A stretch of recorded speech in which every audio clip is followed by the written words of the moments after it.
அதை நான் சொல்ல மறந்துவிட்டேன். அந்த 2 நூல்கள் வெளியிட்டதை நான் சொல்ல மறந்துவிட்டேன். சரி, இப்பொழுது நம்ம இந்த நிகழ்ச்சிகளுக்கு இந்த திருக்குறளை இந்த உரையரங்கிலே நாம் விருந்தோம்பலை பற்றி பேசிக் கொண்டிருக்கிறோம். அந்த விருந்தோம்பல் எப்படி அவர் சொன்ன தென்புலத்தார் தெய்வம் விருந்து ஒக்கல் தான் என்ற அந்த 5ல வருகிறது, நடுநிலை பெறுகிறது என்பதை அந்த விருந்தோம்பலுடைய இயல்புகளை எல்லாம் அவர் பேசுகிறார். விருந்தோம்புதல் என்பது பண்பாடுகளிலும் இருக்கிறது. அதை பேசலாம். நான் அதை பற்றி உள்ள செய்திகளை ஒவ்வொரு சொற்பொழிலும் சொல்ல நினைக்கிறேன். இப்பொழுது உங்களோடு நான் என்னுடைய திரையை பகிர்ந்து கொள்ளலாம் என்று நினைக்கிறேன்.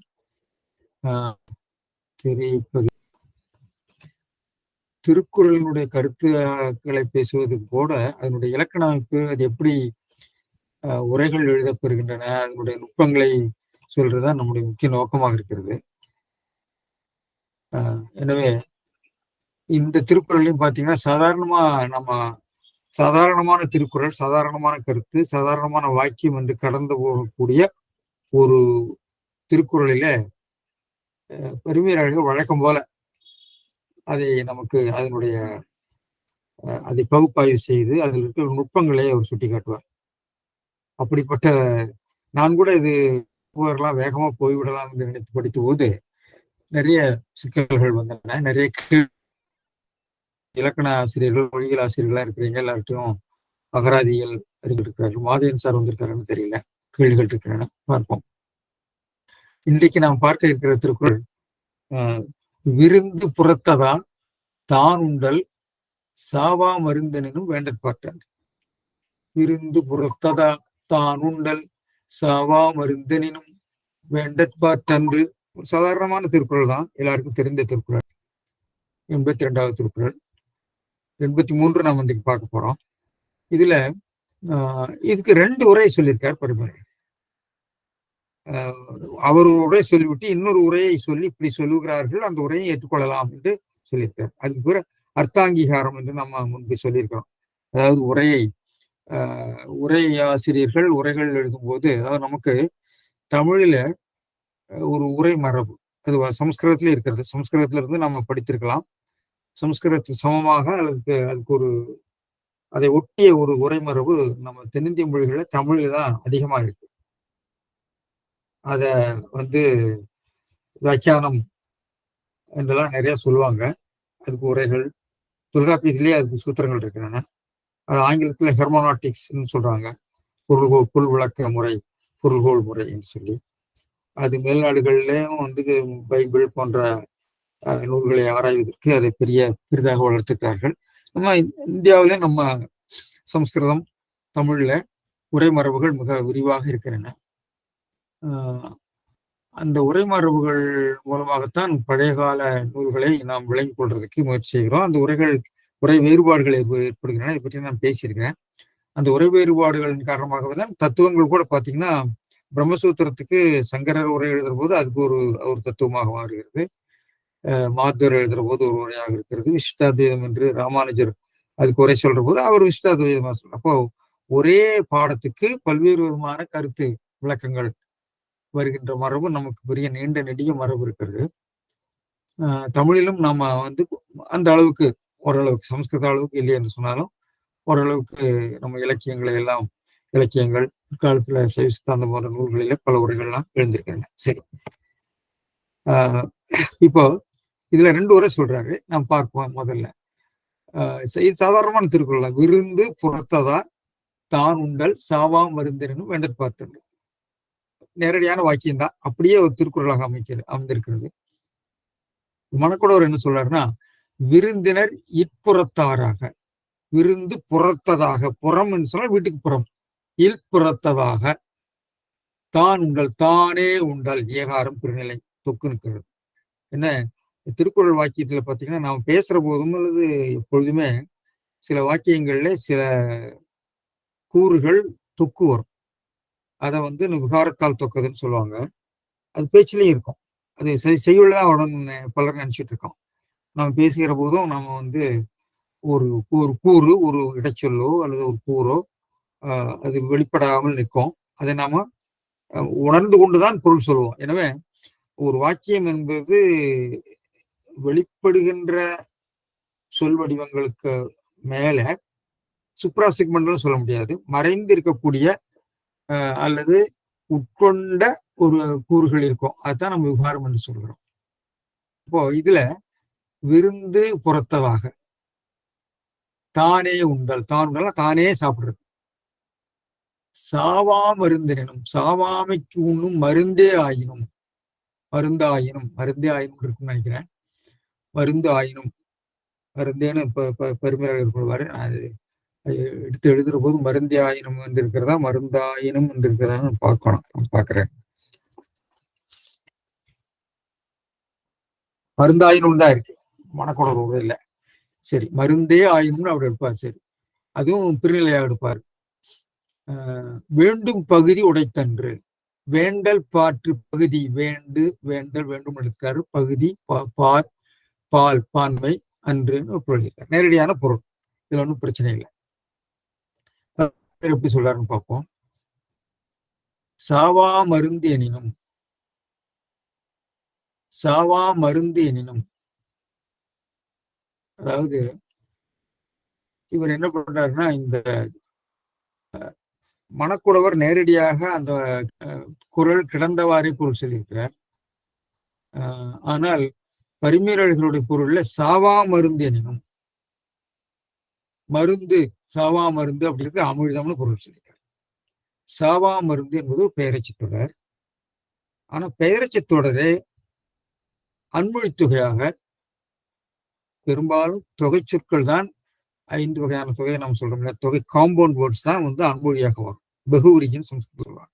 இது மெட்டானமி மாதிரி வெளியில வேறொரு பொருளை தரும். இப்ப சாவா மருந்து என்று சொன்னால் அது ஒரு தொகைச்சொல்.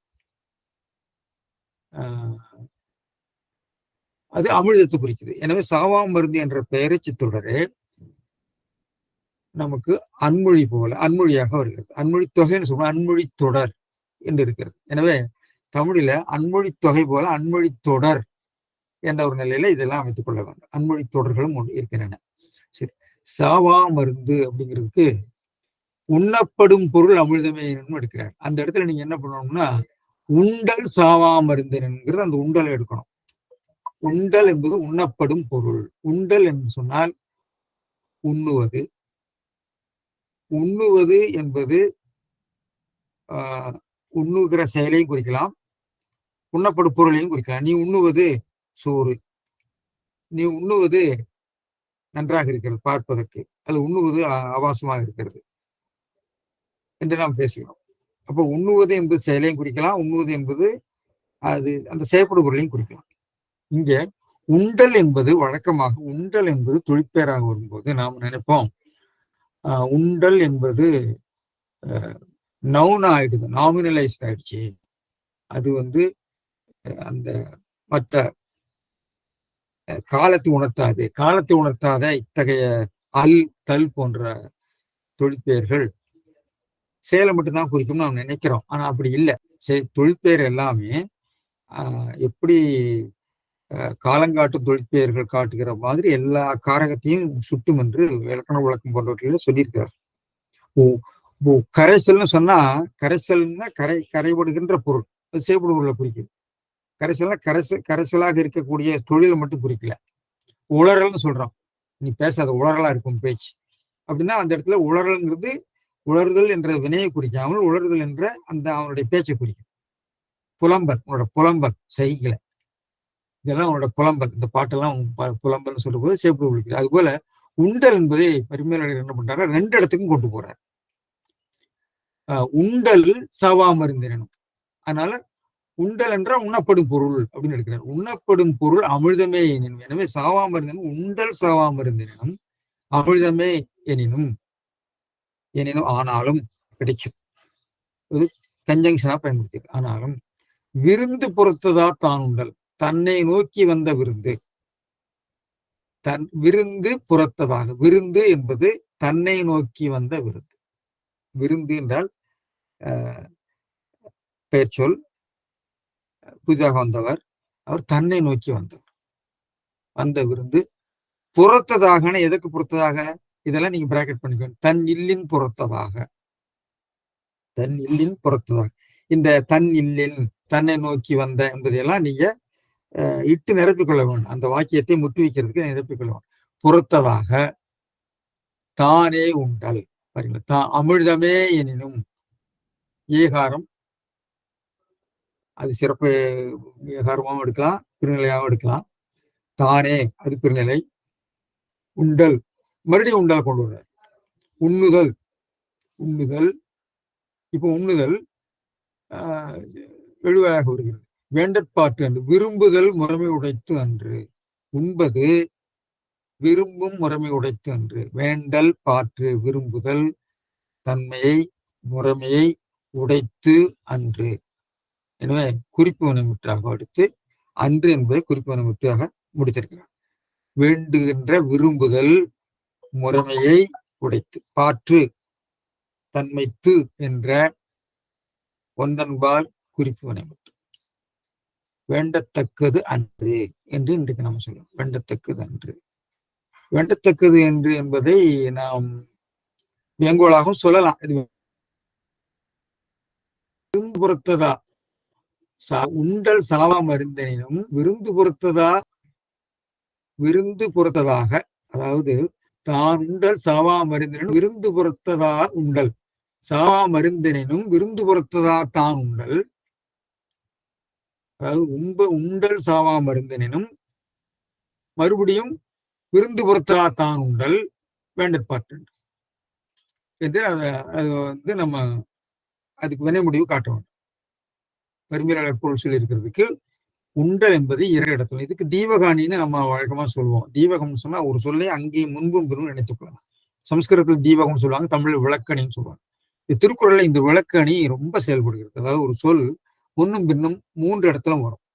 அதிகமா திருக்குறள் இருக்கக்கூடியது தீவகணின்னே சொல்லலாம். அந்த அளவுக்கு இந்த சொற்களை முன்னும் பின்னும் கூட்டி பொருள் உணர்த்துறதுதான் அது ஒரு வகையான பொருள்கோள், பொருள்கோள்களே ஒன்று. எனவே பொருள் கொள்கிற முறை. எனவே இதுதான் அவர் பொருள் சொல்லியிருக்கிறது. எனவே இப்ப பரிமேலழகர் சொல்லியிருக்கிற வாக்கிய அமைப்புல தான் உண்டல் சாவா மருந்தெனினும் உண்டல் சாவா மருந்தெனினும் விருந்து பொறுத்ததா தான் உண்டல் வேண்டற்பாட்டு என்று. இதுதான் அந்த வாக்கிய அமைப்பு. சரி, அடுத்ததுக்கு அவர் விளக்க சொல்றாரு. சாவா மருந்து. சாவா மருந்து அப்படிங்கிறதுக்கு தொகைச்சொல் பொருள்படும்படி, தொகைன்னா உங்களுக்கு தெரியும், அதாவது வெற்றிலைன்னு சொன்னா வெறும் இலைன்னு அர்த்தம் இல்லை. அது ஒரு வகையான இலை. வெள்ளாடுனா அது ஒரு வகை ஆடு என்ற ஒரு தொகைப்பொருளை கொடுக்கும். தொகைப்பொருள் எப்பொழுதுமே தொகைகளுடைய 2 கூறுகளுடைய மொத்த பொருளாக இருக்காது, வேறொரு பொருளாக இருக்கும். அதனால அன்மொழி நம்ம அப்படின்னா அது வந்து சமஸ்கிருதத்தில் பகு உரியும்பாங்க. இன்னொரு இடத்துல போய் ஒரு பொருளை தரும், இன்னொரு பொருளை தரும்.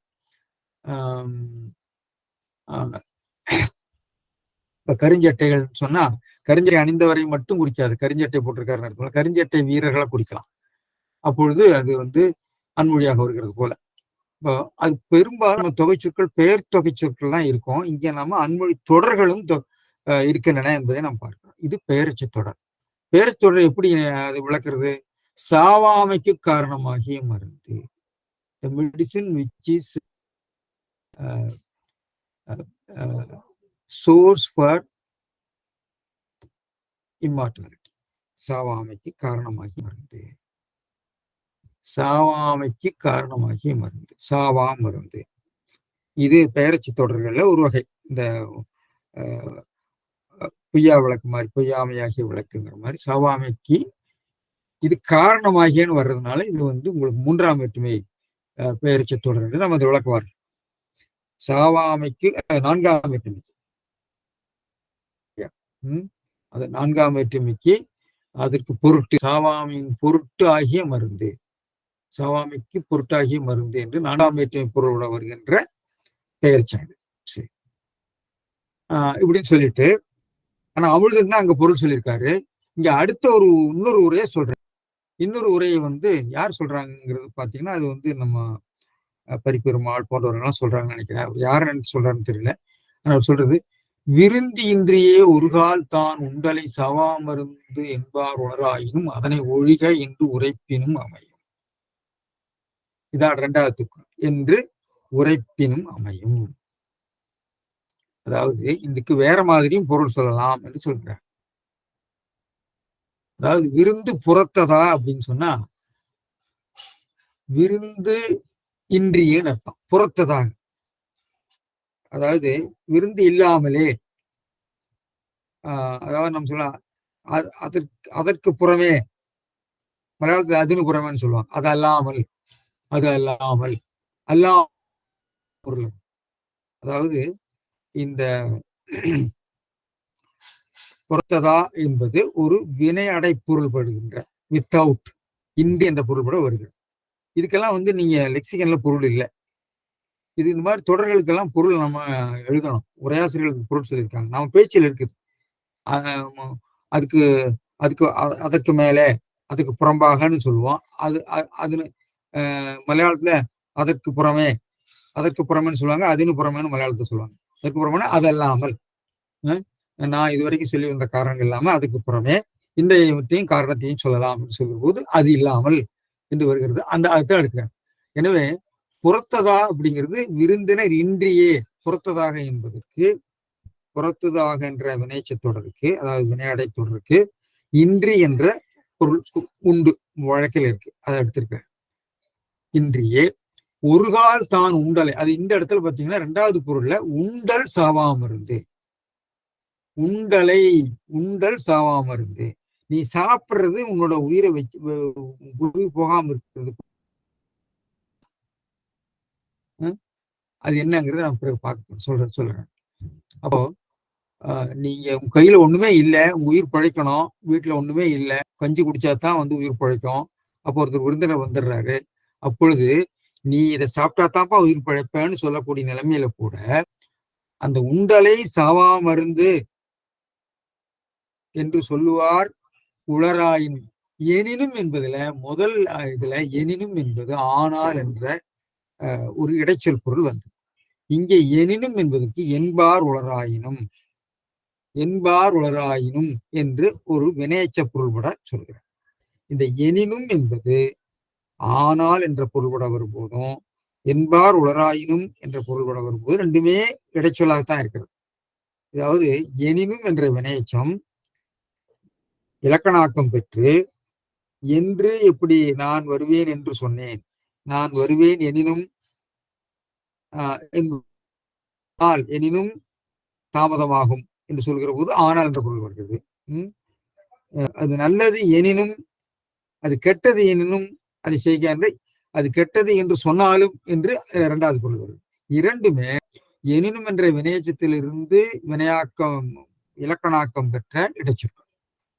இந்த இரண்டாவது முதல் இதுல ஆனால் என்று பொருள் சொல்லிட்டு இரண்டாவதுல என்பார் உளராயினும், அது என்பார் உளராயினும் திருக்குறள்ல தெளிவாக வாக்கியங்கள் வருகிற போது எனினும் என்பது ஒரு வாக்கியத்தை முற்றுவிக்கக்கூடிய காம்ப்ளிமெண்டைசர் சொல்றாங்க இல்லையா, அது மாதிரி வர்ற இடத்துல எல்லாம் பரிமையாளர்கள் நுட்பமாக என்பார் உளராயினும் பொருள் சொல்லிப்பார். அதை நான் பிறகு நான் விளக்குறேன்.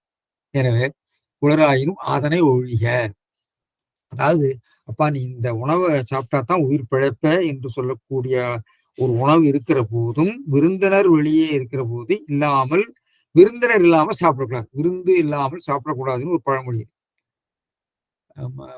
மருந்தையாயினும் விருந்து ஓடுவோம், விருந்து இல்லாம சாப்பாடு, விருந்து இல்லா உண்டிப்பாள் அப்படின்னு எல்லாம் சொல்றாங்க இல்லையா, அது மாதிரி ஒரு கருத்து.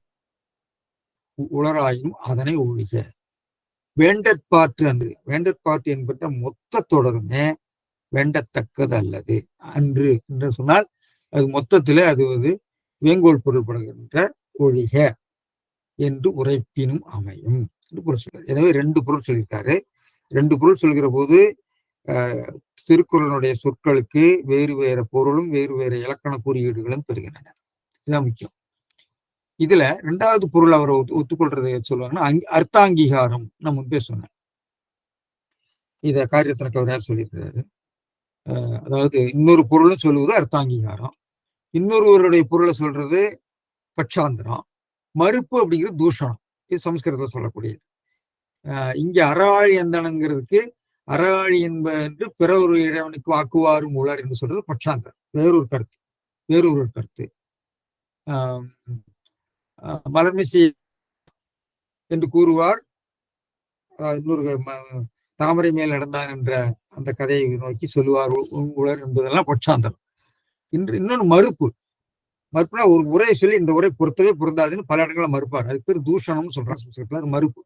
அது மதிநுட்பம் உடையார். அதை நான் விளக்கியிருக்கிறேன். அதுல சொல்லியிருக்கிற பொருள் அதிநுட்பம் என்பது சமஸ்கிருத சொல்லுதான். நுட்பம் அதிநுட்பமும் வராது என்று சொல்லி மறுத்திருப்பார். அதை நான் முன்பு விளக்கியிருக்கிறேன். எனவே இந்த 3 முறைகள் இருக்கின்றன. உரையில் வேறொரு உரையை சொல்லுவது தானே, இன்னொரு உரையை சுட்டிக்காட்டுவது, இன்னொன்று மறுப்பது. இந்த இடத்துல இங்க இன்னொரு உரையை ஏற்றுக்கொள்கிறார்னு 2 உரைகள் சொல்லியிருக்கிறார்.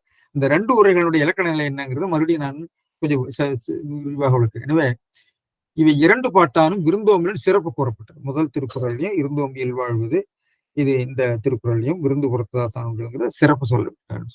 இதுல பாத்தீங்கன்னா தற்காலத்துல உரை எழுதியிருக்கிறவர்கள வரதராசனார் பெரும்பாலும் பரிமேலழகரை ஒட்டி அதனுடைய திருக்குறளுடைய உள்ளத்தை, திருவள்ளுவருடைய உள்ளத்தை ஒட்டி பரிமேலழகர் சொல்லுகிற நெறியிலே சொல்லக்கூடிய ஒரு முறையை அவர் செய்திருப்பார். அவர் தாறுமாறா சொல்ல மாட்டார். இலக்கண நிலையிலிருந்து நெறி பெறலாத ஒரு உரை என்று அதை நம்ம சொல்லலாம். ஆனால் பிறந்த இடங்கள் உண்டு. ஆனால் இங்கேயும் பாருங்க, விருந்தினராக வந்தவர் வீட்டின் புறத்தே இருக்க தான் மட்டும் தானே என்ற ஒரு பிரிநிலையா போட்டார் இல்லையா, மட்டும்னு போட்டாரு என்பது சவாமருந்தாய் அமிழ்தமே சிறப்பு ஏகாரம் அமிழ்தமே என்பதையும் கொண்டு வந்திருக்கார். எனவே திருக்குறள் தொக்கு வருகின்ற வடிவங்களை பரிமேலழகர் எடுத்து காட்டக்கூடிய இடங்களை நுட்பமாக கவனித்து அதை வெளிப்படுத்துகிற இன்றைய மொழியில மூவாவுடைய உரை இருக்கிறத நாம் பார்க்கிறோம். சுப்பிரமணிய பிள்ளையினுடைய உரை, சாவை நீக்கும் அமிழ்தமாக இருந்தாலும் தன்னை கருதி வந்த விருந்தினர் வீட்டுக்கு புறத்தே இருப்ப தான் மட்டும் அதனை உண்ணுதல் அமிழ்தமாக இருந்தாலும் மட்டும் என்று சொல்லி இவர்களும் இந்த ஏகாரத்தை வேற நிலையில கொண்டு வந்திருக்காருன்னு பார்க்கலாம். இப்போ நம்ம இதனுடைய பொருள் அமைப்பு சொல்றேன். முதல் பொருளுக்கு எப்படி பொருள்கோள் அமைகிறது, வாக்கிய அமைப்பு அமைகிறது. 2வதுக்கு எப்படி அமைகிறது? சாவா மருந்தே எனினும் விருந்து பொறுத்ததா தான் உண்டல் வேண்டற்பாற்றன்று. அதுதான் முதல் உரை. ஈவன் புட்டி சோ எனினும் என்று சொன்னாலும் என்று சொன்னாலும் இல்ல, ஆனாலும் அப்படி ஆயினும் என்ற பொருள். 2வது பொருளுக்கு விருந்து பொறுத்ததா தான் உண்டல் சாவா மருந்து. விருந்து பொறுத்ததா தானே உண்பது சாவா மருந்தே எனினும் வேண்டற்பாற்றன்று. உண்டல் சாவா மருந்துங்கிற எழுவாயாக வருகிறது என்று ஈவன் இப்படி செட் சோ, இனி யாராவது இப்படி சொல்லியிருந்தா கூட, இது 2வது கருத்து. இதுல நான் முன்பே சொன்ன மாதிரி எப்படி இலக்கணாக்கம் நடைபெறுகிறது என்று சொன்னேன். இலக்கணாக்கம் எனினும், எனின் என்ற ஒரு எண் என்ற வினைப்பிலிருந்து வரக்கூடிய வினைச்சம் அது இடைச்சொல்லாக மாறுகிறது. இடைச்சொல்லாக ஆனால் என்ற பொருள்படும். இன்னொன்று வினைச்சத்தின் நீர்மையோடு கூடிய இணைப்பு சொல்லாக, அது என்பார் உளராயினும் வாக்கிய இணைப்பாக வருகிற என்று போல வருகிறது என்று நம்ம பார்க்கிறோம். இந்த நுட்பத்தை உணர்ந்து பரிமேலழகர் பொருள் எழுதுவார். அதை நான் அதுக்கு எடுத்துக்காட்டு பிறகு சொல்றேன். சொல்லடுவில் இந்த கருத்துக்களை எப்படி நாம அமைத்துக் கொள்வது நான் பார்த்துட்டு நான் சொல்றேன். சாவா மருந்து எனவே பெயர்ச்சி தொடர், அது தொகை பொருள்பட்டு அன்மொழி தொடராக வருகிறது என்று பார்க்கிறோம். இதுல உண்டல் உண்ணப்படும் பொருள் அமிழ்தமே பிரிநிலையகாரம் தொக்கது, அல்லது பிரிநிலையால சிறப்பியகாரம்னு அதை சொல்லலாம். இதுக்கு நீங்க கேட்கலாம், சாவா மருந்து என்பது எழுதா கிழவெல்லாம் இருக்கு. நான் அதுக்கு வர்றேன். அதுக்கு முன்னாடி சாவா மருந்து என்பதற்கு வைமுக்கு என்ன சொல்றேன்னா அமிர்தம் என்ற வட சொல்லுடைய மொழிபெயர்ப்புன்னு நினைக்கிறேன். அமிர்தம் சாவாமைக்கு எதிராக இருக்கக்கூடிய சாவா மருந்து என்பது. அதாவது மொழிபெயர்ப்புல பல மொழிபெயர்ப்புகள் உண்டு. நேரடியான மொழிபெயர்ப்பு, அதனுடைய அதாவது செமாண்டிக் டிரான்ஸ்லேஷன், இப்படி நிறைய கடன் ஆக்கம், கடன் மொழிபெயர்ப்பு என்று பல நிலைகளை பார்க்கிறோம். இது ஒரு வகையில மொழிபெயர்ப்பு தான்.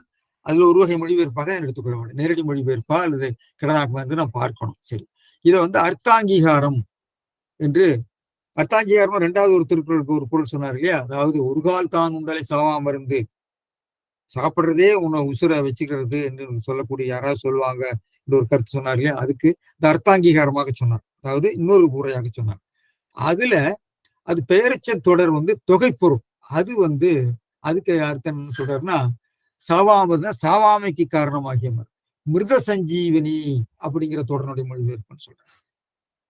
மிருத சஞ்சீவனி, அதாவது உசுரை வச்சு இருக்கிறதுக்குள்ள சஞ்சீவன், ஒரு உயிர் ஊட்டக்கூடிய பொருள் என்பதனுடைய மொழிபெயர்ப்பு. எனவே இரண்டாவது உரைக்கு சொல்லக்கூடிய சாவாமைக்கு காரணமாகிய மருந்துங்கிறதுக்கு மிருத சஞ்சீவனி என்பதனுடைய மொழிபெயர்ப்புன்னு வைமுக்கு நினைக்கிறேன். அவருடைய விளக்கம் நம்ம யோசிக்க வேண்டியதான். இந்த இந்த மாதிரி எல்லாம் நம்ம ஆசிரியர்கள் சிந்திச்சிருக்கார்கள். ஏனென்றால் நம்முடைய இலக்கிய ஆசிரியர்கள்லாம் இருமொழியாளர்கள். இருமொழியாளர்கள் பல வேளைகள்ல வேற மொழியிலிருந்து இது பண்ற போது அந்த கருத்தை உட்கொண்டு அதை மொழிபெயர்ப்பாங்க. அது பாரதியார் எல்லாம் நிறைய எடுத்துக்காட்டுகள்லாம் இருக்கிறது. ஆங்கிலத்தை உள்ள இதெல்லாம் அவர் அருமையாக மொழிபெயர்த்திருப்பார். ஆனால் தமிழ் மாதிரியே இருக்கும். அது மாதிரி இருக்கலாம், தெரியல. சரி, நம்ம அதை பற்றி என்ன பிறகு ஆராய்ச்சிக்கலாம். எனினும் என்பதுக்கு இடைச்சொல். எனினும் அது வினைச்ச மாதிரி சொல்றது இரண்டாவது, என்பார் உளராயினும் என்று அதுக்கு சொல்ல வேண்டும். எனவே எனினும் என்பது இடைச்சொல். விருந்து ஆகுபெயர், தன்னை நோக்கி வந்த விருந்தினர் விருந்தினர். விருந்து என்பது ஆகுபெயர். விருந்து என்பது சொன்னால் புதுமை என்றுதான் பொருள். புதுமையாக வருகின்றவரை குறிக்கிறதுனால ஆகுபெயர். இது மெட்டானமி இங்கிலீஷ் சொல்லுவாங்க. One who comes strangers, new guest. சரி, புறத்தது அது குறிப்பு வினையாளனை. புறத்தது, புறம் என்று சொன்னால் பெயர். புறத்தது என்பது குறிப்பு வினை. புறத்தது ஆக என்று வர்றதுனால புறம் வெளியிலே இருப்பது ஆக என்று சொல்றதுனால குறிப்பு வினையாளனையும் பெயர். பார்ட்டிசிபியல், அதாவது அப்பலேட்டிவ் பார்ட்டிசிபியல் நவுன் என்று சொல்றோம். நாமினலைஸ்டு நவுன் அப்படின்னு சொல்றாங்க. சரி, ஆக அதுவும் வினையச்சம். அது இங்கே இடைச்சொல்லாக வருகிறது. இருக்கும்போது என்பதாக. தான், தான் பெயர்ச்சொல். தானே. உண்டல் என்பது தொழிற்பெயர். நான் முன்பே சொன்னேன், உண்டல் என்பதை பரிமையாளர் இரு வழியும் கூட்டி பொருள் கொள்கிறார். உண்டல் என்பது உண்பது என்ற பொருள் விடுகிறது. உண்ணப்படும் பொருள் என்ற செய்யப்படும் பொருளாக முதல் உரைக்கு சொல்லுகிறார். கரைசல், கரைபடு பொருள் போல. பிதற்றல், உளறல் போல. உண்டல் என்பது செயலாக. உண்டல் சாவாமருந்து, உண்பது சாவாமருந்து. அதுலயும் நீங்க செய்யப்படும் பொருளாகவும் விளக்கலாம். இரண்டாவதாகவும் பொருள் கொள்வார். ஏனையோர் அவ்வாறு கொள்ளவில்லை. ஏனையோர் இந்த ரெண்டு பொருளையும் அப்படிலாம் சொல்லலை. வேண்டல் என்பது தொழிற்பெயர். பாட்டு என்பது குறிப்பு வினையாளனை பெயர். அன்று குறிப்பு வினைமுற்று. குறிப்பு வினைமுற்று. சரி, இரண்டாவது பொருளுக்கு சொல்லடை செய்தா எப்படி இருக்குன்னு சொன்னா, விருந்து விருந்துதான். புறத்ததாக வினையச்சம். சரி, இன்றியேன்னு எடுக்கணும். இன்றிய வினையடையாக வருகிறது. மலையாளத்துல அதில் புறமே அது அல்லாமல் வருகிறது இல்லையா. இது மாதிரி தொடர்களுக்கு, வழக்குகளுக்கு அகராதியிலோ இலக்கணத்திலோ விளக்கங்கள் இல்லை. இந்த தொடர்கள் எல்லாம் எடுத்து நாம அகராதியில சேர்க்க வேண்டும். மாதேன், பேராசிரியர் மாதேன் இருக்கிறாருன்னு தெரியல, மோகன்ராஜ் இருக்கிறாரு. இதெல்லாம் நீங்க கவனிக்கணும். நம்ம அகராதிகள் மாதிரி தொடர்களாக அமையக்கூடியது லெக்சிகலைஸ்டாயின்னு சொல்ல, சொல்லாக மாறுகிறது. சில கூறுகள், சில சொற்கள், சொற்சேர்க்கைகள் தனி சொற்காக ஒரு சொல் நீர்மைத்தாக மாறிடுன்னு இலக்கணத்தை சொல்லுவாங்க. ஒரு சொல் நீர்மைத்தாக மாறுறத நீங்க அகதியில சேர்க்க வேண்டும். அது லெக்சிகலைஸ்ட். அது லெக்சிகலைஸ்டா எடுக்கணும். அதாவது தனிச்சொல்லாக அதுக்கு ஒரு பதிவு கொடுக்க வேண்டும். அப்போ இது மாதிரி வடிவங்களையும் நாம் பதிவுகளாக சேர்க்க வேண்டும். அல்லது ஒரு லெம்மா என்று சொல்லக்கூடிய அடிச்சொல்லுக்கு கீழேயாவது இதனுடைய வடிவங்களை சுட்டி காட்ட வேண்டும். நான் கிரியாகராதியில பார்த்தேன், இல்லை. லெக்சியன்ல இல்லை. இது மாதிரி வரக்கூடிய வடிவங்களை நாம் எடுத்துக்கொள்ள வேண்டும். இது மாதிரி மரபு தொடர்கள், இது மாதிரி விஷயங்களை நாம சேர்க்க வேண்டும். விடுபட்டதை நான் குறிப்பிடுகிறேன். எனவே தான்னா ஒரு கால் தான் பெயர் நான் சொன்னேன், செய்யப்படுவது. சாவா என்பது பெயரச்சம். மருந்து பெயர் சொல். மிருத சஞ்சீவின் மொழிபெயர்ப்பு நான் சொல்றாரு. எனினும் என்பது இடைச்சொல். என்பார் உளராயின், இது இடைச்சொல் தான். இரண்டாவது வகை இடைச்சொல். என்பார் உளராயின் இதுக்கு பொருள். வேண்டற்பாட்டு அன்று என்பதற்கு தொடராக எடுத்துக்கொண்டு அதனை ஒழிகான எழுதியிருக்கார். வேண்டற்பாட்டு என்பது முழு தொடராக எடுத்து அவர் வேங்கோளாக எடுத்திருக்கிறார். சரி, இதுல நான் சாவா மருந்துங்கிறதுக்கு பார்த்தீங்கன்னா அம்ப்ரோசியா, அமிர்தம்னு சொல்ற மாதிரியே சாவா மூலின்னு ஒரு சொல் இருக்குது. சாவா மூவா பேராடு கல்வெட்டுகள்ல வரும். அதாவது ஒரு அரசர் அல்லது கொடையாளி ஒரு கோயிலுக்கு 99 ஆடுகளை கொடுத்தால் அந்த 99 ஆடுகள்ங்கிறது நிலையாக இருக்கும். குட்டி போட்டு அந்த குட்டிகளை எல்லாம் விட்டு கொள்ளலாம். அந்த வளர்க்கிறவர்களுக்கு அது போய் சேரும். எப்பொழுது அவருடைய கான்ஸ்டன்ட் நம்பர் 99, அதை ஷுட் பி மெயின்டைன். அது குட்டி போட்டு வர்றதெல்லாம் அவங்க எடுத்துக்கொள்ளலாம். இதுக்கு பேர் சாவா மூவா பேராடுன்னு பேர். A fixed number of milk sheep endowed permanently to provide a continuous supply of ghee for temple ன்னு போட்டு திருவிழாவிளக்கு எரிப்பதற்கு வேண்டும் நெய்யின் பொருட்டு என்றும் இளமையுடன் ஒரு தொகை உள்ளனவாக கோவித்து விடப்படும் ஆடுகள். நந்தா விளக்கு ஒன்றினுக்கு வைத்த சாவா மூவா பேராடு 90 கல்வெட்டுகள் வரும். சவா மரம் இம்மார்டாலிட்டி சொல்றது. இதுல இது மாதிரி சொற்கள் தமிழ்ல நிறைய இருக்கு. அதாவது பெயரச்ச தொடர்கள் அன்மொழி பொருளை வரக்கூடிய இருக்கிறது. இவை பார்த்தீங்கன்னா சாவா மருந்து சொன்ன எழுதா கிழவின்னு சொன்னா வேதத்தை குறிக்கும். சங்க இலக்கியத்தில் எழுதா கிழவினா வேதங்கள் என்றைக்கும் எழுதப்படவில்லை. எழுதினால் அதனுடைய புனித போய்விட உச்சரித்து தான் உச்சரிப்பதனால்தான் அதனுடைய தூய்மை காணவன் என்று சொன்னார். அதே மாதிரி கேளாச்சிவினா செவிடு, காணா கண்ணுனா குருடு. உங்களுக்கு தெரியும் கழையாக்கால், கால் கழுவாம வீட்டுக்குள்ள வராதுன்னு சொன்னா அதுக்கு உங்களுக்கு இடக்கர் பொருள் தெரியும். அதே கழையாக்கால்ங்கிற இடக்கர் சொல்லாக இது பண்றாரு. அதாவது நம்ம மலைஜலம் எல்லாம் போயிட்டு கழுவாம உள்ள வர்றதுதான் கால் கழுவாமை. அது கழாக்கால் என்று சொல்றாரு. அப்ப கழாக்கால் பெயரச்சம் அது ஒரு இடக்கர் பொருள்ல அது அன்மொழி பொருளை குறிக்கிறது. அதே மாதிரி மன்னா பொருள் அப்படிங்கிறது அனித்தியம் என்ற பொருள்ல தெய்வச்சிலையார் சொல்வார். மன்னா பொருள் அனித்தியத்தை குறிக்கும். இல்லாது செல்வமும் இல்லாது எல்லாம் அனித்தியம்ங்கிறதுக்கும் மன்னா பொருள் மன்னையத்தைங்கிறது ஒரு வேற பொருள் சொல்லியிருப்பாரு. அது தெய்வச்சிலையார் உரையில இருக்கும். அப்புறம் அதே மாதிரி இந்த ஊரா குதிரைன்னு சொன்னா குதிரை மலைக்கு பேர் ஊரா குதிரை. அது ஒரு பெயர்ச்சி தொடர். அது வெளிப்படைன்னு சொல்லுவாங்க. வெளிப்படைன்னு சொன்னா ஒரு அணிகள்ல ஒன்றாக வெளிப்படையை சொல்லுவாங்க. அதாவது ஒரு குதிரை அப்படிங்கிற குதிரை மலை என்ற குதிரை என்பது குதிரை என்ற பரியையும் குறிக்கும் மலையும் குறிக்கிற போது அதை வேறுபடுத்துறதுக்காக அடை சேர்த்து சொல்றதுதான் ஊரா குதிரை. ஊறுகிற குதிரை நாம் ஓட்டுகின்ற ஒரு உயிர். இது ஊரா குதிரை என்பது ஊர்ந்து செல்ல முடியாத குதிரைனா மலை, குதிரை மலை. அடுநரா திருக்குறளிலே இருக்கிறது. நரா என்று சொன்னால் 2 பொருள் இருக்கிறது. பூ என்ற ஒரு பொருள் இருக்கிறது. நரா என்ற சொன்னால் மது என்ற பொருள் இருக்கு. அப்போ இது அடுகின்ற நரா என்று சொன்னால் அடுதெல்லாம் புளிக்கிற நரவு என்று சொன்னால் அது கள் என்ற பொருள். இது ஒரு தொகைச்சு. அடுநரா காமம் போல் கண்டார்கண் மகிழ்தல் என்று அந்த கல்லை குடிச்சாதான் இது வரும், இதை பார்த்தாலே மயக்கம் வருது அப்படின்னு சொல்லி அவன் தலையை பார்த்து சொல்லுவான். சரி, அது சரி. அதே வாடாவள்ளி, வாடாவள்ளிங்கிறது இப்ப புறநாட்டு படையில பெருமாநாட்டு படையில வருகிறது. வாடாவள்ளிங்கிறது வள்ளின்னு சொன்னா ஒரு செடி, வாடாத வள்ளின்னு சொன்னா கூத்து, வள்ளி கூத்து. அதே வாடா வஞ்சி, வஞ்சி நகர். இப்படி எனவே இப்படி பெயரச்ச தொடர்களும் அன்மொழி பொருளிலே வருகின்றன. அவை நான் முன்பே குறிப்பிட்ட மாதிரி இடக்கர் பொருளிலும் இப்ப இடக்கர் சொன்ன அவையல் கிளவியாக வரலாம்.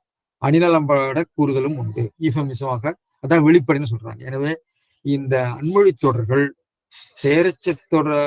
பெயரச்ச தொடர்களாக வரக்கூடிய பெரும்பாலும் எதிர்மறை பெயரச்ச தொடர்களாக வரக்கூடிய தொடர்கள் அன்மொழி பொருளிலே இடக்கராகவோ அவையல் கிளவியாகவோ அணிநலம்பட கூறுதலாகவோ அவை பார்க்கிறோம். இதை பற்றிய இலக்கண நூல்களிலோ அல்லது அகராதிகளிலோ வெளிப்படையாக சொல்லப்பெறவில்லை.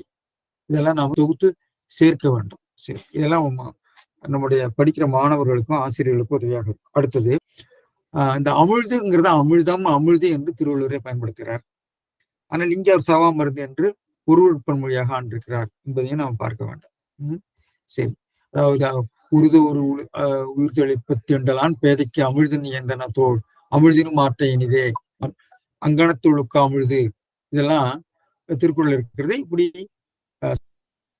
மொழியாக வருகிறது என்று பார்க்கிறோம். எனின் என்பதை பற்றி நான் முன்பே குறிப்பிட்டு விட்டேன், அதனால மறுபடியும் திருப்ப சொல்லல. அந்த எனின் என்பதை எந்த இடங்கள் எல்லாம் எங்கார் உலராயிருங்கிறதுக்கு 2-3 உதாரணம் மட்டும் சொல்றேன். எல்லாத்தையும் நான் சொல்லேன், 4-5 இருக்குது. எல்லாரும் எனினும் குழல் தீது மேலுலகம் இல் எனினும் ஈதலே நன்று.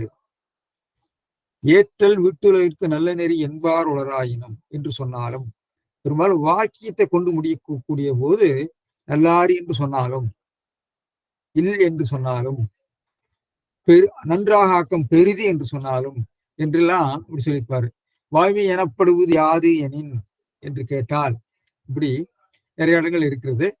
இந்த இடங்கள் எல்லாம் மிக தெளிவாக பரிமேலழகர் அது அந்த சொல்லுக்கு தெளிவாக அது ஆனால் என்ற பொருள் வருகிறதா, இல்லை என்று வினவின் என்று கேட்டால் என்ற பொருள் வருகிறதாங்கிறது தெளிவாக சொல்லியிருப்பார். எனின் என்பதையும் அப்படி சொல்லியிருப்பார். இதெல்லாம் நான் எடுத்து தொகுத்து சொல்லியிருக்கிறேன். அதுக்கெல்லாம் போகணும்னு அவசியம் இல்லை. இந்த அளவுக்கு இதை நிறுத்தி கொண்டு பெரும்பாலும் பேதமை என்பது யாதன் என்பது ஒன்று யாதெனின் இது மாதிரி ஒரு கேள்வி இருக்கும். நிறைய திருக்குறள் யாதென்று வினவன் என்று ஒரு பொருள் சொல்லியிருப்பார். நிறைய திருக்குறள் இருக்கிறது. இதுல காரியத்திற்கு வராது குறிப்பிட்டு சொல்லியிருக்கிறாரு. சவா மருந்து சாவாமைக்கு காரணமான மருந்து. நிலம்பூத்த மரமும் அது கலித்தொகையில வருது. நிலம்பூத்த மரம்னா நிலம் பூப்பதற்கு மரம் பூக்கிறது. அந்த மரம் பூத்திருக்கிறத பார்த்தா நிலமே பூத்திருக்கிற மாதிரி இருக்குது. கலித்தொகை அது நிலம் பூத்த மரம். இதே பேர்ல மலையாளத்துல ஒரு அந்த குருங்கிற பையன் என்னமோ குரு நிலம் பூத்த மலர்கள் நிலம் வளர்ந்த காலமா மனோஜ் குருரா இதே தொடரை எடுத்து ஆமா நிலம் பூத்து மலர்ந்த காலம்னு என்ன ஒரு மலையாளத்துல ஒரு நிலம் பூத்து மலர்ந்த நாள் ஒரு நாவல் எழுதியிருக்காரு. தமிழ்ல கூட வந்திருக்கு பாத்தீங்களா. சரி, இது அது விரிச்சு காட்டுற இது காரியம் உட்பட்டு காரண பெயர் கொண்டது. அதாவது சாவாமைக்கு காரணமான மருந்து சாவா மருந்து. இதெல்லாம் பூப்பதற்கு காரணமான மரம். அதே மாதிரி தேன்வாய் உமிழ்ந்த அமிர்து, தேன் உமிழ்வதற்கு காரணமான அமிர்து என்று சிந்தாமணியில வருகிறது. நெச்சாரத்தை எடுத்து காட்டியிருக்கிறார். சரி, இது அது மாதிரி இனி காரணம் உட்பட்டு காரிய பெயர் கொண்டு வரும் பெயரச்சங்களும் உள்ள அவை. அழுத கண்ணீர்னா அழுததனால் ஏற்பட்ட கண்ணீர், அழுத கண்ணீர். ஊராதோர் ஊரறிந்த கவை, ஊர் அறிந்ததனால் ஏற்பட்ட அலர். நயனோடு நன்றி பயந்த பயனுடைய, பயந்ததனால் ஏற்பட்ட பயன். பொருணர் தேய்த்த போரரு வாயில், தேய்த்தத பொருணரை தேய்ப்பதற்கு காரணமான போரரு வாயில் என்று பார்க்கிறோம். இந்த வினைத்தொகைகளிலும் ஆகூழ் ஆவதற்கு காரணமான ஊழ், போவதற்கு காரணமான ஊழ், நடுங்குவதற்கு காரணமான அயர், தெருபொருளும் வேந்தன் பொருள் தெருவதற்கு காரணமான இப்படிலாம் அவர் எடுத்துக்காட்டு கொடுத்திருக்கார். அதாவது ஒரு ஒரு நூலை படிக்கிற போது அதை இலக்கண நோக்கத்திலே படிக்கக்கூடிய ஒரு மரபை பரிமேலழகர் உரைய வழியாக காட்டியிருக்கிறார். அதுக்கு ஒரே விளக்கம் எழுதின காரியத்தினக்கவனார் தான் இதுக்கு எடுத்தெல்லாம் விளக்கம் சொல்லியிருக்கார். கூடுதலாக உண்மை பெயரெல்லாம் காட்டியிருக்கிறார். இதுல அங்கீகாரம் காண்கெல்லாம் அவர் சொல்லியிருப்பார். பாருங்க. சரி, அடுத்தது நம்ம போகலாம். அடுத்தது முடிச்சுக்கணும். எனவே இது கவுனம் என்பார் சொல்றாரு. கவுனர்னா இரண்டாம் நிலை பொருள் என்ற சொல்றாரு. தேசியர் என்ன சொல்றாருன்னா, இந்த திருக்குறளுக்கு சாவா மருந்தை அமிர்தமாக காண்பார் பலர். இந்த 3 விதமா இதுக்கு பொருள் சொல்லியிருக்காங்க. சாவா மருந்துங்கிறதுக்கு அமிர்தம் என்று பொருள் சொன்னவர்கள். இக்கவள உணவு இல்லையானால் சாதல் வரும், அங்கனம் சாவாமை காரணமான பிடி உணவு என்று பொருள் கண்டவர் பரிபெருமாள். 3வது விருந்து பொறுத்ததா தானுங்கள் சாவாம், சாவு ஆம், அருந்து எனினும் அப்படின்னு சொல்லி அப்புறம் ஒரு பொருள் சொல்றாரு. யாரு? பருதியார். நஞ்சனினும் அது பிரிச்சு கொடு அப்படின்னு ஒரு பொருள் சொல்றாரு. அவளுக்கு பொருத்தமா இல்லையான்னு சொல்லி எல்லாரும் சொல்லுவாங்க. இன்னொருத்தர் தற்காலத்துல யாரோ ஒருத்தர் பொருள் சொல்லியிருக்காருன்னா, இவரு குரல் திறன்ல இருக்கு. விருந்து பொறுத்ததா தானுங்கள் சாவாம், அங்கனம் உண்பது சாவா மருந்தனின் வெண்டற்பாட்டு என்று பிரித்து சொல்லப்பட்ட உரையும் உள்ளது. இது இப்படி இதுக்கு பாக்குறோம். ஏன்னா உண்மை உங்களுக்கு உண்டாலம்மா இவ்வுலகம் இந்திரர் அமிழ்தம் எய்வதா என் எனிதன தமிழ் உண்டலும் இல்லை புறநானூறு. இது விருந்து ஒன்பதல் போது தனியாக இருந்து உண்ண மாட்டார்கள். இதே கருத்தங்க சொல்லியிருக்காரு. திருக்குறளை பார்த்து புறநானூறு வந்ததா, புறநானூரை பார்த்து திருக்குறள் வந்தான்னு தெரியல, அல்லது வேற 3வது இடத்துல இருந்து வந்ததான்னு தெரியல. இந்த விருந்தோம்பலை பற்றி நிறைய கருத்துக்கள் நாம பேசலாம். அது நான் இப்ப பேசல. தைத்திரிய உபநிஷத்துல அதிதி தேவோபவ இதெல்லாம் இருக்கிறது. திணைமாக்களுடைய விருந்தோம்பலை பற்றி சொன்னேன். இப்ப நான் விருந்துகளை மொய் விருந்து என்னென்னமோ வகைகள்லாம் இருக்கிறது. அந்த காலத்து பிரபுக்களுடைய பயணங்கள் விருந்துகள் பத்தி நிறைய கதைகள் இருக்கு. அதை நான் பிறகு பார்க்கலாம். இந்த திருக்குறளை பாவிகாணிக்கு உரையாக வழக்கம் போல மாறன் அலங்காரத்துல சொல்லியிருக்கிறார். இந்த இடத்துல ஒரு சின்ன குறிப்பு மட்டும் சொல்லிட்டு அடுத்த திருக்குறளுக்கு போயிடலாம். திருக்குறளிலே சமய சொல்லாடல்கள் இருக்கின்றனவா என்று கேள்வி கேட்டால் இருக்கின்றன. ஆதிபகவன் போன்றவர்கள் இருக்கின்றன. மேலுலகு, அமிழ்து, வானவர், தேவர், அடிகளந்தான், இந்திரன், செய்யவள் தவ்வை, தாமரை கண்ணான், வேள்வி, ஊழ்வினை இதெல்லாம் இருக்கு. மொழியில சமய மொழியிலிருந்து பொதுமொழிக்கு வந்தவை. இதை வைத்துக்கொண்டு இப்ப பைபிள்ல வேதாகம் சொன்னதுனால வடமொழியில் இருக்கக்கூடிய வேதாகங்கள் அர்த்தம் இல்லை. அதை அந்த சொல் பொருள் விரிவு பெற்ற சொற்களாக இருக்கும். பொதுமொழிக்கு வந்துவிடும் அந்த சொற்கள். இவர்களை தவிர்க்க முடியாது. அதை வைத்துக்கொண்டு அந்த மொழியை வைத்துக்கொண்டு அதனுடைய அடையாளம் காண்பது அப்படித்தான் நிறைய பேர் எழுதுறாங்க. அதனாலதான் நான் சொல்றேன். வேள்வி சொல்லியிருக்காரு, திருவள்ளுவருக்கு வேள்வியெல்லாம் உடன்பாடு கிடையாது. வேள்வி என்பது அந்த இடத்துல ஒரு முயற்சி என்ற பொருளை தான் பயன்படுத்தியிருக்காரு. பொருள் விரிவு பெறும். அந்த பொருள் விரிவை நாம் பார்க்கணும். எனவே திருவள்ளுவருடைய மொழியில பெரும்பாலும் சமய சார்பு வெளிப்படுத்துகிறாரா என்பதை ஆராய வேண்டும். புராணங்கள், சமயம் சார்ந்த பெயர்கள் இதுல இயன்றவரை தவிர்த்திருக்கிறார். ஆனால் அவர் ஆன்மீக சமுதாயத்தை கட்டமைக்கிறாருங்கிறது நம்ம முன்பே சொல்லியிருக்கிறோம். அடுத்த திருக்குறளுக்கு போய் இதை முடிச்சிடலாம்.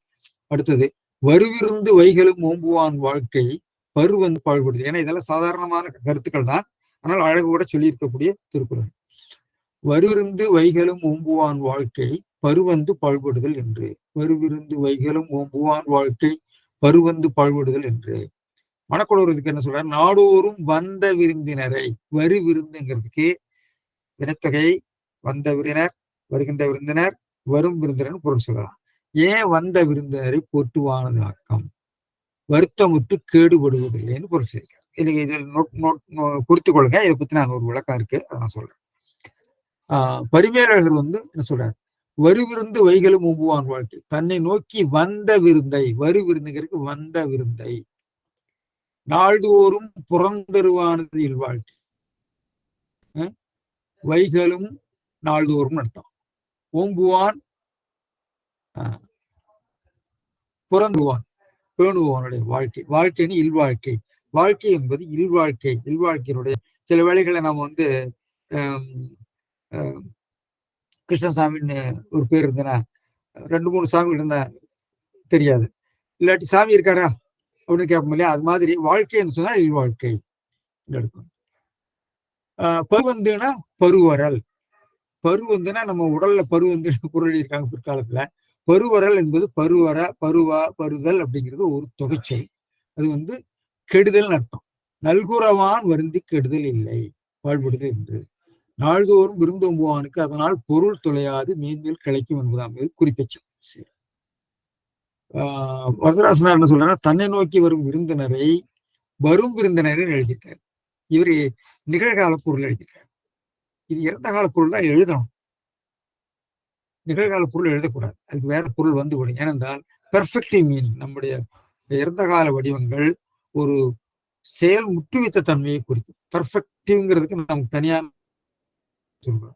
வந்துவிட்ட விருந்தினரை நீங்க எழுதி அடிச்சு பாருங்க. வீட்டுக்கு வந்துவிட்ட விருந்தினரை நாள்தோறும் ஓம்புவான் வாழ்க்கைன்னு எடுக்கணும்.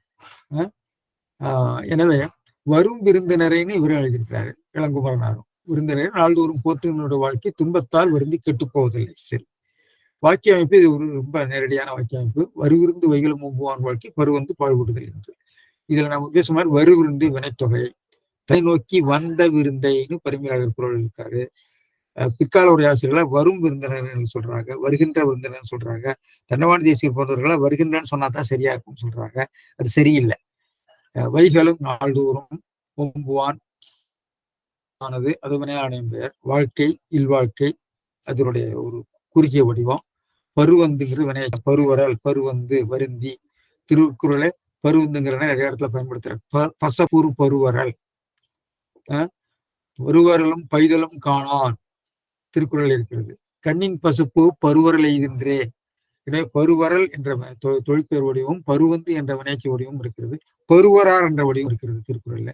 கண்ணினுள் போகார் இமைப்பின் பருவரார் நுண்ணியாரம் காதலர். எனவே பருவரல் என்பது தொல்காப்பியத்தில் இருக்கிறது சொல். தொகைவினை. துன்பம் என்ற அர்த்தம். துன்பம் அடைதல், துன்பம் அடைதல் என்று பொருள். வந்துதல் என்ற அர்த்தம். அலமரல் திருமரல் போல. எனவே அது தொழிற்பெயராக வருகிறது. வருவிருந்து என்பதற்கு சென்ற விருந்து, செல் விருந்துங்கிறதுக்கு சென்ற விருந்துன்னு எழுதியிருப்பாரு, வரு விருந்துங்கிற செல்லக்கடை விருந்துன்னு எழுதிப்பாரு அடுத்த திருக்குறள். அதை நம்ம பார்க்க போறோம். எனவே இந்த செயல் நிறைவை, உறுதியை இறந்த காலம் குறிக்கிறது. இதை இறந்த காலமாக கருதக்கூடாது. இந்த இடத்துல இறந்த காலம் கிடையாது, செயல் பெர்ஃபெக்ட் டென்ஸ். உப்பிட்டவரை உள்ளளவு நினைனா சொல்லணும், உப்பிட்டவரை உள்ளளவு நினை. பொதுப்படுத்தும் போது இறந்த காலம் அது காலத்தை சுட்டாமல் செயலின் முற்றிய நிலையை குறிக்கும். அப்படித்தான் பரிமையாளர் பொருள் இருக்கிறார். எனவே உப்பிடுகிறவரை நினை, சாப்பிட வந்தவரை நினை, சாப்பிட வருகிறவன் நினை, சாப்பிட வருகிறவரை, சாப்பிட வந்தவரை அழை, அதான் முற்றுவிதவரை. சாப்பிட வருகிறவரை அழைனா வர்றவர்களெல்லாம் அழைங்க பொதுவாக நம்ம சொல்லலாம். படித்தவனுக்கு வேலை கொடுங்க, படிக்கிறவனுக்கு வேலை கொடுங்கன்னு நம்ம சொல்ல மாட்டோம். செயல் முற்று பெற்றது தான் சொல்றோம். எனவே வேறுபாடு செயல் நிறைவிலே இருக்கிறது. எனவே கொண்டு பரிமையாளர் பொருள் இருக்கிறார். இது இப்படி இப்போ வருகின்ற நிகழ்காலத்தில் எழுத வேண்டும் என்று தேசியர் ஐயா சொல்லியிருக்காங்க. ஐயா அவர்கள் இந்த ஒரு நுட்பத்தையே கவனிக்கவில்லையோ என்று எனக்கு தோன்றுகிறது. இதை நமக்கு இறந்த காலத்து பொருள் சொல்கிற போது காலத்தை குறிக்காமல் செயல் நிறைவை குறிக்கும், மற்றதெல்லாம் காலத்தை குறிக்கும். எனவே பரிமையாளர் எழுதியிருக்கிற பொருள் தான் சரியான பொருள். வந்த விருந்தினரை என்பதுதான் சரியான பொருள், அது பொருத்தமான பொருள், பொருத்தமான வழக்கை நோக்கிய பொருள் என்று சொல்லி இந்த உரையை இதோடு நிறைவு செய்கிறேன். நன்றி, வணக்கம். நம்ம திருக்குறளை பத்தி பேசும்போது, அந்த அதிகாரத்தை பத்தி பேசும்போதெல்லாம் நமக்கு இணையாவே எல்லாம் அமைஞ்சு போயிருது. வான் சிறப்பை பத்தி பேசும்போதும், அது போல இன்னைக்கு விருந்தோம்பல் பத்தி பேசும்போது நீங்க அமெரிக்காவில இருந்துட்டு பேசுறீங்க. அந்த மாதிரியே நம்ம அதிகார உரை, நம்ம அதனுடைய உரை நம்முடைய அமைஞ்சு போயிருதுங்க சார். நல்லது, சந்தோஷம். இப்ப நாம வருவிருந்துன்னு சொல்லும் போது நீங்க வினைத்தொகைன்னே சொல்லிட்டீங்க இல்லைங்களா? வினைத்தொகை. ஆனா அது வந்த விருந்தினர்னு தான் பொருள் சொல்றதா பொருத்தம். வருகின்ற விருந்தினர்னு சொல்ல முடியாது. இப்போ 3 காலத்துக்கும் பொருந்தி வர்றது போல தானே சார் வருது. அப்படியே வச்சு வடிவம், அந்த வடிவத்தை நீங்க வளர்க்கிற போது வந்த விருந்தினரை உபசரி, நாள்தோறும் உபசரிக்கிறோம். அது பொருத்தமா வராது. இறந்த காலத்துக்கு பெரும்பான்மை வரும், இருந்தாலும் நான் பாஸ்டுக்கும் வரத்தான் செய்யுதுன்னு நினைக்கிறேன் சார். அது இல்ல, நீங்க பெர்ஃபெக்டிவா வருது இல்லையா ஆங்கிலத்துல உங்களுக்கு புரியுது. அது மாதிரி வந்துவிட்ட விருந்தினரை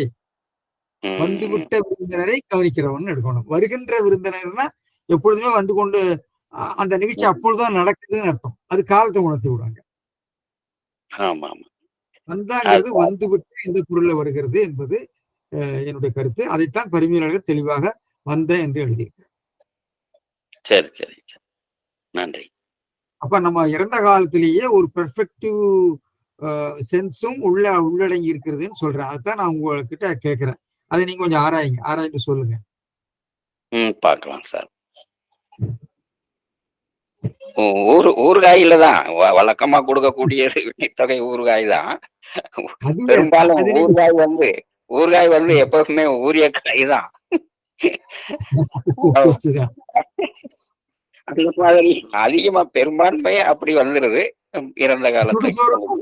சுடுசோறுனால சுட்ட சோறு தானே. ஆமா ஆமாங்க, அதான் சார். அதான் சரி, நன்றி. இனிமேல் சுடப்போகிற சோறு குடுன்னு அர்த்தம் இல்லை. அது 3 காலத்துக்கு உட்பட பொருளை வெளிப்படுத்தக்கூடிய தன்மை இருந்தாலும் அதனுடைய அந்த இடத்துல அது சுட்ட சோறு தான்.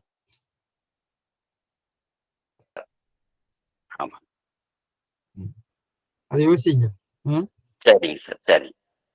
நான் சொன்ன அந்த பெயரச்சமும் அன்மொழி தொடராக வருகிறது. அன்மொழி தொகை போல அன்மொழி தொடரும் உண்டு.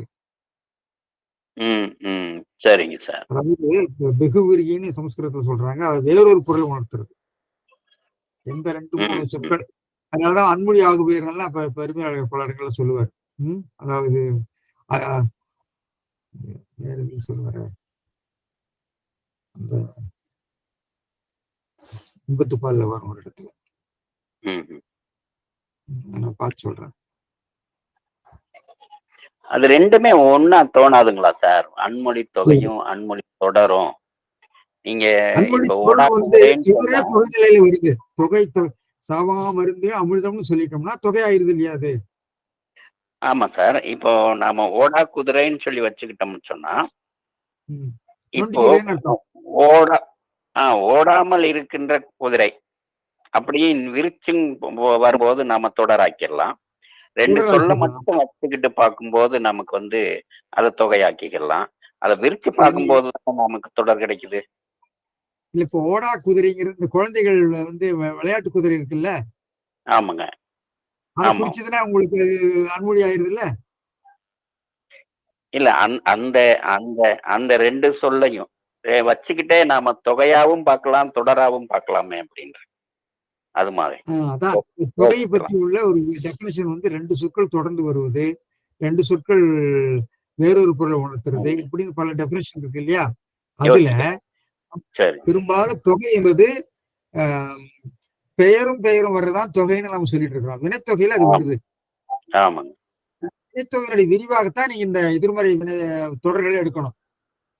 ஆமாமா. அல்லது அது வினைத்தொகையில அடக்கணும். யோசிக்கலாம் சார். சரி. நீங்க வினைத்தொகையில அடக்கணும். சரிங்க சார். சரி. அது யோசிங்க. அது எப்படி அடக்கலங்கிறது, எப்படி அதை ஒழுங்குபடுத்துறதுங்கிறத யோசிங்க. அதை பத்தி யாராவது சரி. செஞ்சிருக்காங்கன்னு எனக்கு தெரியல. யாராவது எழுதியிருக்க கூடும். மோகன்ராஜ் ஏதாவது எழுதியிருக்காங்களா? மோகன்ராஜ் இருக்காரா? இருக்காருங்க. சார் பார்க்கணுங்க சார். பாருங்க. அப்ப இந்த வினைத்தொகையே பொதுவா அந்த கான்டெக்ஸ்ட் பேஸ்ல தான் அதனோட காலத்தை எடுத்துக்கிற மாதிரி இருக்குங்க சார். இப்போ உயர்திணைக்கு வந்து உரையாசிரியர்கள் சொல்லும்போது உயர்திணை வினைத்தொகைன்னு எழுதிட்டு இறந்த காலத்தின் மேற்றுன்னு எழுதுறாங்க. அப்ப உயர்ந்த திணை. அப்ப வினைத்தொகையா இருந்தாலும் அது கான்டெக்ஸ்ட் பேஸ்ல அது காலத்தை நம்ம பொருத்தி பார்க்கணுன்ற மாதிரி சார். ஆமா, நீங்க சொல்றது கரெக்ட். அது வந்து உயர்ந்த திணைங்கிறது நம்மளோட தெய்வச்சிலையார் சொல்லுவார். நீங்க சொல்ற கருத்து தெய்வச்சிலையாரோட கருத்து. நல்லதுதான். அது நல்ல எடுத்துக்காட்டு நீங்க சொன்னது. உயர்ந்த திணை. அது மாதிரி இந்த ஊரா குதிரை இந்த மாதிரி அதுல ஒரு வகையில் ஒரு மீனிங் ரெஸ்ட்ரிக்ஷன் ஃப்ரேஸ் மாதிரி தாங்க சார் வருது. அதே மாதிரியே சங்க இலக்கியத்துல வந்து இந்த மிதியல் செருப்புன்னு ஒரு அந்த மாதிரி தொடர் வருது. செருப்பு மலையை குறிக்கும் பொழுது மிதியல் செருப்புன்ற கான்டெக்ட் பேஸ்ல எடுக்கிறாங்க. ஸோ இறந்த கால பெயரச்சமாவும் வருது. இந்த மாதிரி ஒரு ஃப்ரேஸ் ஸ்ட்ரக்சர்லயே வருதுங்க சார் இந்த மீனிங் ரெஸ்ட்ரிக்ஷன் பண்றாங்க. முடியாத செருப்பு. அது செருப்பு மலையை குறிக்குதாங்க. மலையை குறிக்குதா? மிதியல் செருப்பு.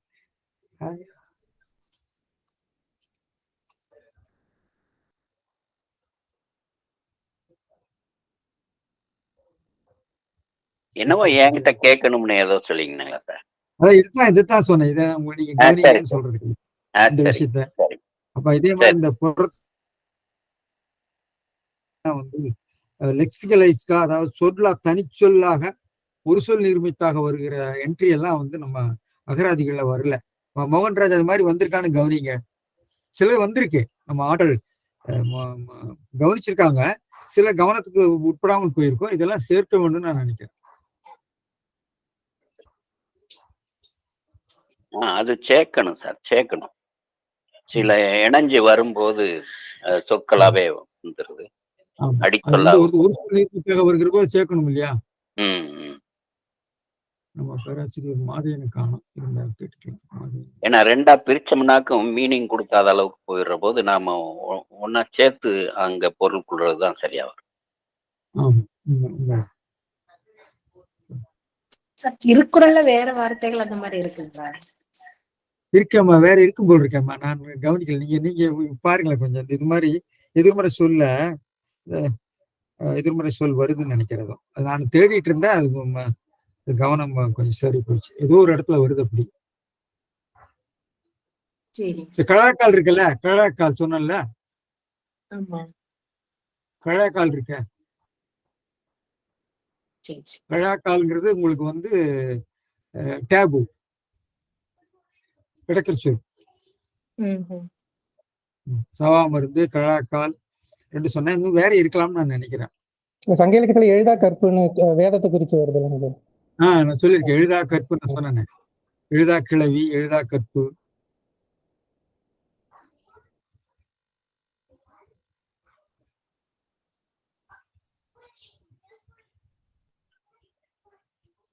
வணக்கம் ஐயா. வணக்கம். கேக்குதுங்க. ஆமா, இந்த எதிர்மறையில கேக்குது. யாரு வர்றது இது? மட்டும் ராஜா நேஷனல் காலேஜ் திருச்சிங்கய்யா. ராஜா குறிசில்னு வருது. சரி சொல்லுங்க. சும்மா ஐடி மாறி வரேன்யா. சரி சொல்லுங்க. சேவை சண்முகம் ஐயா இந்த மாதிரி வர்றத வந்து மொழிப்படுத்தம் அப்படின்னு சொல்லுவாருங்க. அதாவது எதிர்மறை மட்டும் இல்லாம இப்போ பாடைக்கு வந்து கால்கழி கட்டில், அது மாதிரி பழத்துக்கு வந்து முப்புடை திரள் காய், இந்த மாதிரி எல்லாம் கூட மொழி ஆக்கம்ங்கிறது ஒரு சொல்ல குறிக்கிறதுக்கு வெவ்வேறு அது மாதிரி சொற்கள் சேர்ந்து வர்றத மொழிப்படுத்தம் அப்படின்னு பாருங்க. ஆமா, அதான் இடக்கரல் சொல்ற போது இப்ப கால்கழி கட்டில்ங்கிற பாடின்னு சொல்றது கொஞ்சம் அமங்கலமா இருக்கு.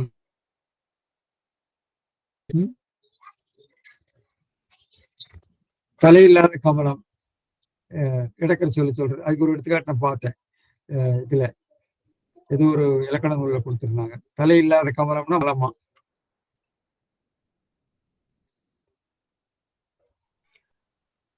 நீங்க சொன்னது மாதிரி இந்த குறளுக்கு நீங்க பருதியார் சொன்னீங்க. அது மாதிரி நவீன உரையாசிரியர்கள்ல வந்து பாரதிதாசன் இந்த குறளை வித்தியாசமா விளக்குவாரு அப்படின்னு கேள்விப்பட்டிருக்கேன். எங்க பேராசிரியர் சொல்லியிருக்கிறாங்க. அதாவது விருந்து புறத்ததா தான் உண்டல் சாவாம் அருந்தெனினும் வேண்டர் பாட்டன்று அப்படிங்கிற வந்து, ஏன்னா அவங்க திராவிட ஐடியாலஜில இருந்து வர்றதுனால சாவா மருந்துங்கிற கான்செப்டை ஏத்துக்காம விருந்து புறத்ததா தான் உண்டல் சாவாம், அதாவது அது சரி தவறுங்கிறத மொழியில அந்த பாசிபிலிட்டி, மொழியில இருக்க அந்த பாசிபிலிட்டியை வந்து அவங்க யூஸ் பண்ணிக்கிறாங்க. அது செய்யலாம். சார் அதை பத்தி விளக்குனாருங்களே, இன்னொரு இலக்கண ஆசிரியர் சொன்னார் உரையாசிரியர் சொன்னதா? பாரதிதாசன் தான் சொல்லியிருக்காரு. எனக்கு யாருன்னு எனக்கு தெரியல. குறள் திறன்ல இருந்தது.